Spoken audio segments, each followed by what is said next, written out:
नमस्कार, मैं जीवन Kumar Shah, assistant professor, degree college Jagannathpur, Kolhan university Chaibasa.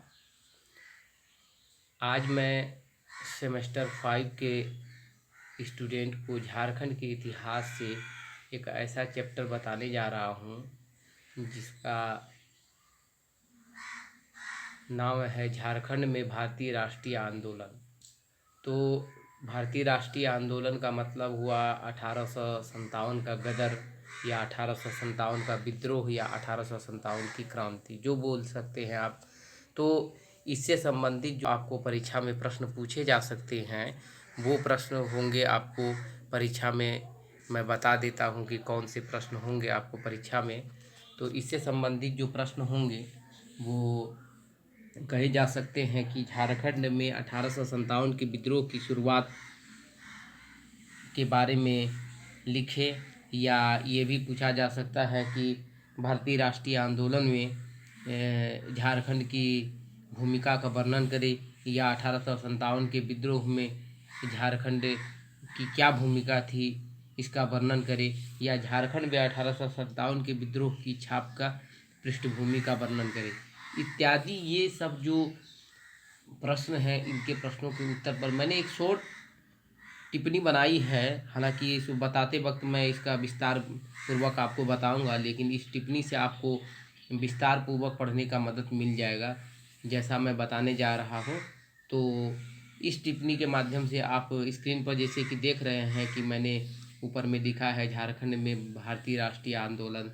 तो झारखंड में अब मैं बताने जा रहा हूं कि झारखंड में 1857 के विद्रोह की शुरुआत 12 जून 1857 को रोहिणी गांव देवघर से शुरू हुई। ये संथाल परगना का एक जिला पड़ता है देवघर, अभी वर्तमान में यहाँ से यह शुरू हुई थी। और बिहार में भी अगर पूछे तो बिहार से भी यहीं पर होगा कि देवघर में ही शुरू हुआ था। उसके बाद वीर कुंवर सिंह जागे थे। तो उसके बाद यह जो 12 जून 1857 को रोहिणी गांव में उपस्थित 32वीं रेजिमेंट के सैनिकों द्वारा लेफ्टिनेंट नॉर्मन लेस्ली की हत्या के बाद यह विद्रोह आरंभ हुआ था। यानी कि यह विद्रोह की शुरुआत जो हुई थी, यह विद्रोह नॉर्मन लेस्ली के द्वारा हुआ था और यह विद्रोह शुरू हो गया था। रोहिणी नामक गांव में दो भाई थे, इन्होंने शुरू किया था। इसके बाद इस विद्रोह का प्रसार 30 जुलाई 1857 को हजारीबाग व रामगढ़ में भी हो गया। यानी 12 जून को जब यह हुआ तो 30 जुलाई को यह रामगढ़ और हजारीबाग में भी आरंभ हुआ, जो अभी वर्तमान में 2 जिले हैं। तो इन सब में यह विद्रोह झारखंड में फैल गया। इसके बाद इस समय इस विद्रोह रामगढ़ के बटालियन का मुख्यालय जो था रांची में अवस्थित कर दिया गया। यानी कि पूरा झारखंड का मुख्यालय जो हो गया अब रांची में अवस्थित कर दिया गया। रांची उस समय जिला था और यहाँ पर अवस्थित कर दिया गया। विश्वनाथ सहदेव एवं उसके साथियों ने मिलकर मुक्तिवाहिनी सेना की स्थापना की थी। इस मुक्तिवाहिनी सेना में गणपत राय, शेख बिहारी इसके प्रमुख सैनिक थे। यानी कि एक टुकड़ी बनाई थी जो अंग्रेजों के खिलाफ लोहा लेने के लिए यह टुकड़ी बनाई थी, जिसका नाम था मुक्तिवाहिनी सेना।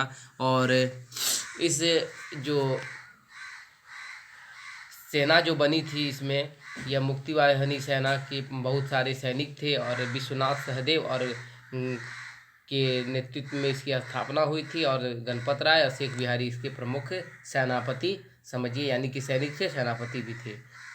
विश्वनाथ सहदेव की मुक्तिवाहिनी सेना को बाबू वीर कुंवर सिंह का मार्गदर्शन था। यानी कि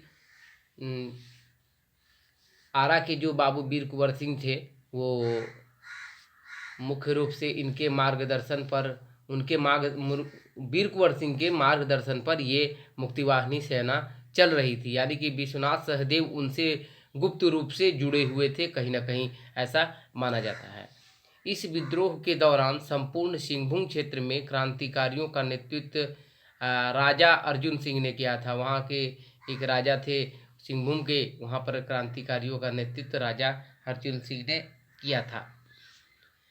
उसके बाद हम आगे देखते हैं कि कमिश्नर सिम्पसन ने एक आदेश दिया था और उसके आदेशानुसार 4 अक्टूबर 1857 को जयमंगल पांडे और नादिर अली को फांसी दे दी गई। यह जयमंगल पांडे और नादिर अली गिरफ्तार हुए थे और गिरफ्तार होकर कमिश्नर के आदेश पर, सिम्पसन के आदेश पर 4 अक्टूबर 1857 को जयमंगल पांडे और नादिर अली को फांसी दे दी गई थी। 1857 में 2 क्रांतिकारियों की फांसी हो गई थी। उसके बाद हम आगे बढ़ते हैं तो देखते हैं 8 जनवरी 1858 ईस्वी को शेख बिहारी, जो मुक्तिवाहिनी सेना के एक सैनिक भी थे, जो मैंने आगे बताया आप लोगों को। तो मुक्तिवाहिनी आप देख सकते हैं कि शेख बिहारी और गणपत राय जो प्रमुख सैनिक थे, इनमें से जो शेख बिहारी थे ये उमराव सिंह के दीवान नियुक्त कर दिए गए। 8 जनवरी 1858 को उमराव सिंह के दीवान नियुक्त कर दिए गए एवं उमराव सिंह के चुटुपारली घाटी में फांसी दे दी गई थी। उमराव सिंह के यह दीवान थे। उमराव सिंह को भी पकड़ करके विद्रोह के आरोप लगाकर उसे चुटुपालू घाटी में इसे फांसी दे दी गई थी। उसके बाद 16 अप्रैल की यह घटना है। 16 अप्रैल की घटना 1858 को विश्वनाथ सहदेव को 21 अप्रैल 1858 को 16 अप्रैल विश्वनाथ सहदेव को और 21 अप्रैल 1858 को गणपत राय को रांची जिले के स्कूल के मुख्य द्वार पर के समीप एक कदम का पेड़ था, उसमें कमिश्नर डाल्टन के आदेशानुसार फांसी दी गई थी। यानी कि फांसी देने तो क्रांतिकारी थे, पकड़े जाएंगे तो अंग्रेजों के विरुद्ध में इसे फांसी दे दी जाएगी, कुछ कारागार में दिया जा सकता है, लेकिन इसे स्कूल के मुख्य गेट के सामने इसलिए दिया गया, मुख्य गेट के सामने एक कदम के पेड़ के नीचे इसलिए इसे दे दिया गया फांसी, ताकि आम जनता में 1857 के यह जो विद्रोहियों का जो यह मनोबल बढ़ गया था, यह मनोबल के हौसला को तोड़ने के लिए, आम जनता में उसके भय उत्पन्न करने के लिए, ईस्ट इंडिया कंपनी का भय उत्पन्न करने के लिए उसे आम जगह पर यानी कि सार्वजनिक जगह पर फांसी दे दी जाती थी। यानी चापूपारली घाटी पर फांसी देने का मतलब यही हुआ कि उसको पकड़ करके आम जनता को यह बताना कि देखो अगर कोई विद्रोह करता है तो इसका अंजाम यही होता है, उसे फांसी दे दी गई ताकि लोगों के मन में उसके प्रति दहशत की भावना जागृत हो जाए। नीलांबर पीताम्बर जो आज यूनिवर्सिटी भी है, तो नीलांबर पीताम्बर ने पलामू क्षेत्र में 1857 के विद्रोह का नेतृत्व किया। इसी के नाम पर आज हम लोग का एक यूनिवर्सिटी नीलांबर पीताम्बर यूनिवर्सिटी भी है। तो इन्हीं के नाम पर 1857 के विद्रोह में शिरकत करने के नेतृत्व में ही ये आज बहुत वो शहीद थे और बहुत चर्चित हो चुके, जिनके स्मृति पर यह नीलांबर पीताम्बर यूनिवर्सिटी रखा गया है।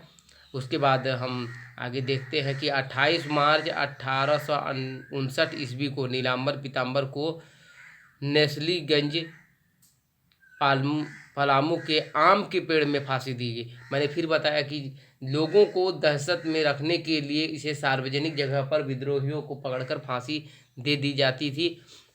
मंगल पांडु को भी आम जगह पर ही फांसी मिली थी, जो 1857 के गदर की शुरुआत किए थे, बैरकपुर छावनी के एक सैनिक थे। तो उसके बाद हम देखते हैं 1858 के विद्रोह के दौरान हजारीबाग का कमिश्नर डाल्टन सिम्पसन था। यह 1857 का विद्रोह जो हजारीबाग का कमिश्नर था डाल्टन सिम्पसन था, एवं धनबाद में आयुक्त कैप्टन ओकस था। ये दोनों थे, ये अपनी अंग्रेज़ों की तरफ से शिरकत करते थे और ये कैप्टन माने सैनिक का नेतृत्व कर रहे थे कैप्टन ओकस, और हजारीबाग के कमिश्नर कैप्टन सिम्पसन थे।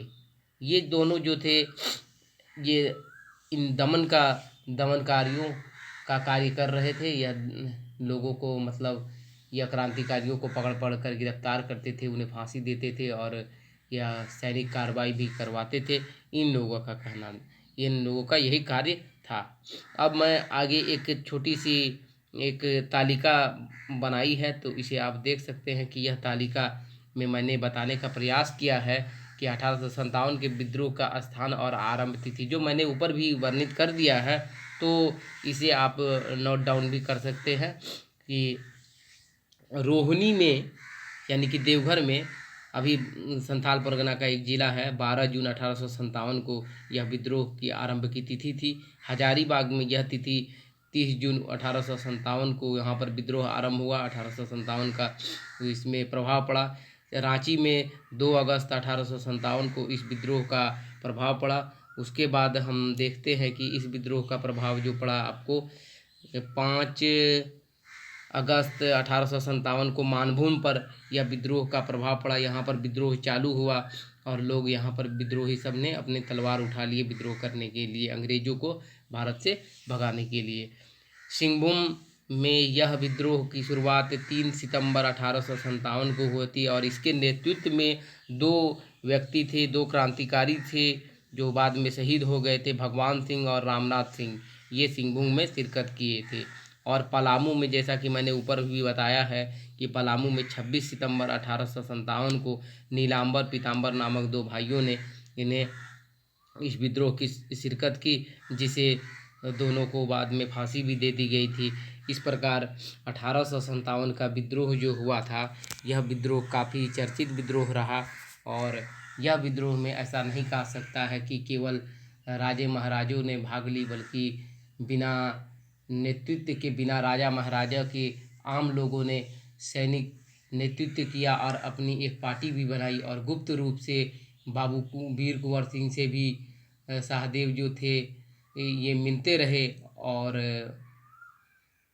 ये 1857 की क्रांति में अपना पुरजोर आरंभ किया। हालांकि सबको क्रांतिकारी की जो यह फांसी की सज़ा मिली, उन लोगों को गिरफ्तार किया गया, यातनाएं दी गई, गोली चला, आंदोलन अभियान चलाए गए अंग्रेज़ों के खिलाफ। अंग्रेज़ों ने इन लोगों के खिलाफ इस प्रकार 1857 की जो क्रांति हुई, इसमें झारखंडियों ने पूर्ण रूपेण इसमें भाग लेने का प्रयास किया। तो इस प्रकार हम देख सकते हैं कि यह जो झारखंडी है 1857 के विद्रोह में महत्वपूर्ण भूमिका निभाए हैं। तो आज के लिए हम इतना ही इस टॉपिक्स पर वक्तव्य करते हैं। तो आज के लिए हमें धन्यवाद। आगे पढ़ाई भी होगी और चलती रहेगी ये टॉपिक्स। तो